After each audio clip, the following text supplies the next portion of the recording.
बिस्मिल्लाहिर्रहमानिर्रहीम, अस्सलाम वालेकुम। मैं हूं मखदूम शहाबुद्दीन। 20 अक्टूबर 2025 पीर के दिन का आगाज हो चुका है। नाज़रीन कराम, तशवीशनाक डेवलपमेंट्स हैं। एक जानिब तो अफगान तालिबान और तालिबानी रिजीम बाज नहीं आए।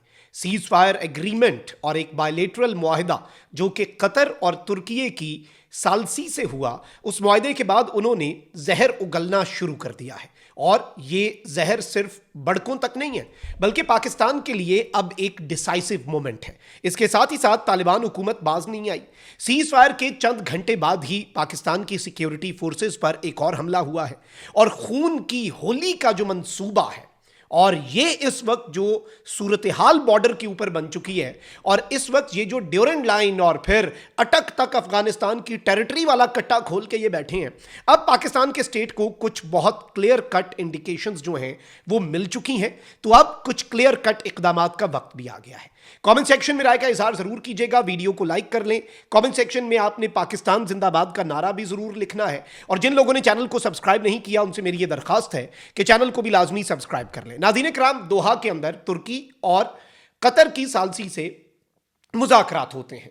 उसके बाद यह बताया जाता है कि 25 अक्टूबर को मुज़ाकरात का जो अगला दौर है वो इस्तांबुल में होगा। Well and good, cease fire का कहा जाता है। और यहां तक कि अफगान तालिबान जो है और तालिबानी रिजीम ऐसा फंसते हैं कि ज़बीउल्लाह मुजाहिद को भी यह कहना पड़ता है कि भाई पाकिस्तान की सरजमीन के खिलाफ किसी गिरोह की सहूलतकारी अब नहीं करेंगे। यानी ये पहले करते आए हैं। ये एतराफ़ था इनका कि भाई ये कह रहे हैं कि हमारी सरजमीन पर यह होता है, आइंदा नहीं करेंगे इस एग्रीमेंट के तहत। और अब इस सब के अंदर एक तरफ तो ये याद रखिएगा कि ये सीज फायर तालिबानी रिजीम और पाकिस्तान के दरमियान है।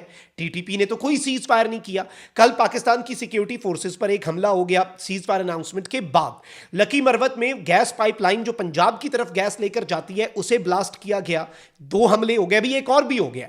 लेकिन उससे भी ज्यादा चीज जो काबिले फिक्र है वो नाज़रीन कराम ये है कि मौलवी मोहम्मद याकूब मुजाहिद, ये मुल्ला उमर के साहबजादे हैं और ये डिफेंस मिनिस्टर हैं जी अफगानिस्तान के। इन्होंने एक प्रेस कॉन्फ्रेंस की अफगानिस्तान के जर्नलिस्ट के साथ, और it was a virtual press conference. इसके अंदर इन्होंने बड़ी खतरनाक बातें की हैं। एक तो जो तालिबानी रिजीम है उसने कतर को यह कहा कि आपका जो एलामिया है उसमें बॉर्डर का जिक्र है तो आप वो मिटा दें, क्योंकि बॉर्डर के हवाले से तो कोई बात ही नहीं हुई। बॉर्डर डिस्प्यूट्स के हवाले से बॉर्डर पे क्लैशेस जरूर हुए। तो कतर ने कहा ठीक है जी, उसमें तो कोई मसला नहीं है, लेकिन आपकी सरजमीन जो दहशतगर्दी के खिलाफ इस्तेमाल हो रही है वो इशू तो डिस्कस हुआ। तो उस हवाले से तो तालिबानी रिजीम ने खुद भी स्टेटमेंट दे दी। लेकिन फिर अब ये बड़ी इसके ऊपर ना लुडियां डाल रहे हैं। क्यों? ये कह रहे हैं कि हमने बॉर्डर का लफ्ज जो है ना वो एलामिये में से निकलवा के दर हकीकत अपने उस मौकफ को तकवीयत बख्शी है जो मौकफ ये बताता था कि जी ड्यूरेंड लाइन जो है ये एक फर्जी लकीर है। कोई पाकिस्तान अफगानिस्तान के दरमियान इंटरनेशनल बॉर्डर नहीं है, अलबत्ता this is an international border. और अगर तुम लोगों को ज्यादा मसला है और तुम लोग कहते हो कि यहां पे कोई लकीर नहीं है तो फिर तो वेल एंड गुड, फिर तो लड़ना पड़ेगा ना।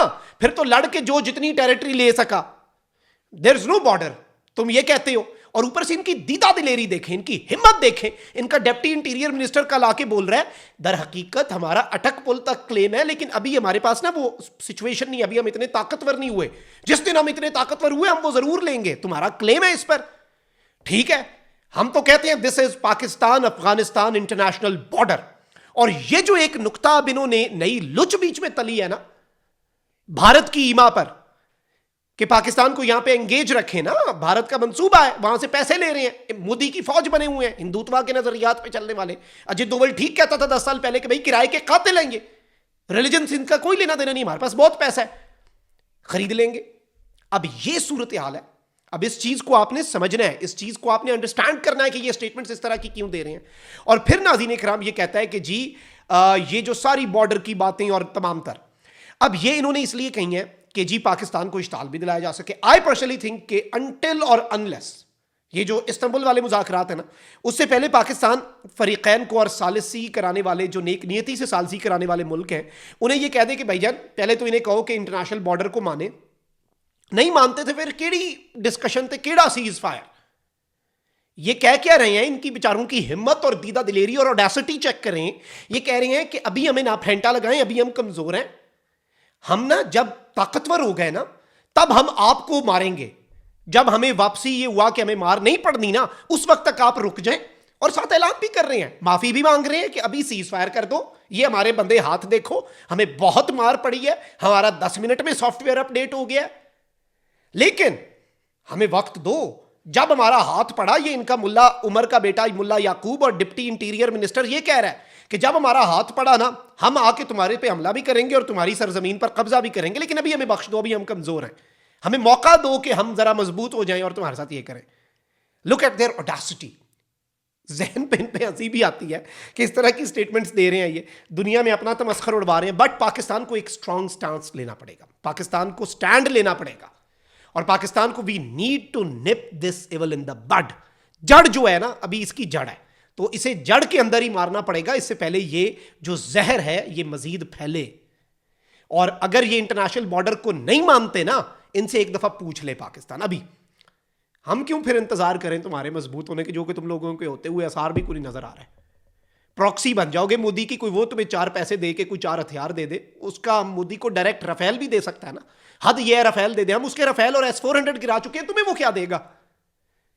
चलो, पाकिस्तान को चाहिए कि भाईजान इनसे पूछे पाकिस्तान कि इंटरनेशनल बॉर्डर मानते हो कि नहीं, नहीं मानते तो आओ आज ही हम दो हाथ कर लेते हैं, बैठ के डिस्कस करना है तो बैठ के कर लेते हैं, लड़ के करना है, जो जितनी टेरिटरी ले सके। फिर पाकिस्तान को फिर हम टेरिटरी अभी भी नहीं लेने के चक्कर में, but I think if there is no international border as per them, हम तो कहते हैं इंटरनेशनल बॉर्डर है, अगर इंटरनेशनल बॉर्डर नहीं है तो पाकिस्तान को ये दहशतगर्दी खत्म करने के लिए एक बफर जोन क्रिएट कर देना चाहिए।